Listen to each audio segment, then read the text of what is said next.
Dahil sa sobrang sikat ng dalawang smartphone na to, kaya ginawan natin ng comparison para hindi ka na malito at makapili ka ng device na nababagay sa pangangailangan mo. Kaya in this video, aalamin natin between Itel S23 Plus at Tecno POVA 5 kung alin nga ba ang may ibubuga pagdating sa display, processor, battery, charger at camera.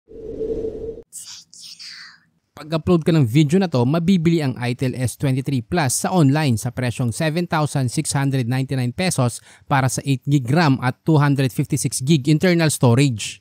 Hindi naman to nalalayo sa Tecno POVA 5 na may presyong 7,969 pesos para sa 8GB RAM at 256GB internal storage.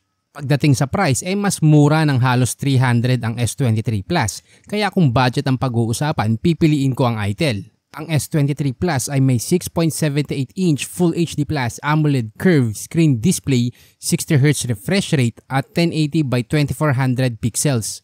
Ang POVA 5 naman ay may 6.78-inch IPS LCD display, 120Hz refresh rate at 1080 by 2460 pixels. Pagdating dito wala tayong solid winner dahil meron itong kanya-kanyang advantage.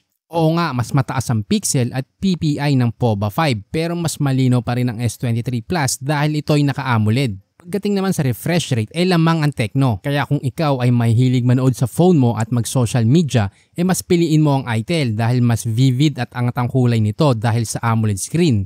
At kung more on gaming ka naman, mag-POVA 5 ka dahil mas mataas ang refresh rate. Sa chipset, ang S23 Plus ay gumagamit ng Unisoc T616 na na-release noong 2021. At Helio G99 naman para sa POVA 5 na na-release noong 2022. Sa processor ay mas solid at mas malakas ang POVA 5 pagdating sa CPU at gaming performance. Sa aspetong ito, mas pipiliin ko ang Tecno dahil mas malakas, mas bago at mas trusted yung brand na MediaTek. Ang chipset din ang baseline ko kung bibilin ko yung phone o hindi.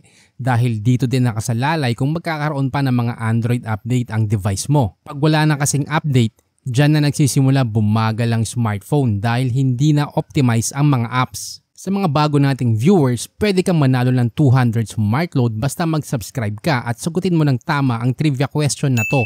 Sa battery naman, ang S23 Plus ay merong 5,000 mAh at 18 watts Type-C charger. Mas mataas naman ang POVA 5 na naka 6,000 mAh at 45 watts Type-C charger. Good job para kay Tecno dahil hinigatan pa niya yung ginagamit ng karamihan na 5,000 para sa battery. Pagdating sa camera, pareho silang naka 50 at 0.08 megapixel. Pero mas mataas ang video recording ng Tecno na kayang mag-record ng 1440p at 30 fps. Pagdating naman sa selfie lamang ang Itel na merong 32 megapixel at 8 megapixel naman para sa Tecno. Overall, ang Itel S23 Plus at Tecno POVA 5 ay may parehong kanya-kanyang lakas at kahinaan. Ang S23 Plus ay may mas mababang presyo, mas malinaw na display dahil sa AMOLED screen at mas mataas na selfie camera. Samantalang ang Tecno POVA 5 ay may mas malakas na processor, mas mataas na refresh rate para sa mga gamer, mas malaking battery capacity, mas mataas na charger at mas mataas na video recording resolution. Kaya kung ikaw ay naghahanap ng smartphone na may malinaw na display para sa panonood ng Netflix, YouTube at social media, ang Itel S23 Plus ay maaaring maging angkop para sa'yo. Ngunit kung ikaw ay isang gamer o naghahanap ng smartphone na may mahabang battery life at magandang performance, ang Tecno POVA 5 ang pwede mong pagpilian. Kung ako ang tatanungin mas pipiliin ko dito ang POVA 5 dahil mas madalas akong mag-games at mag-edit ng video. Para sa alternative, just click here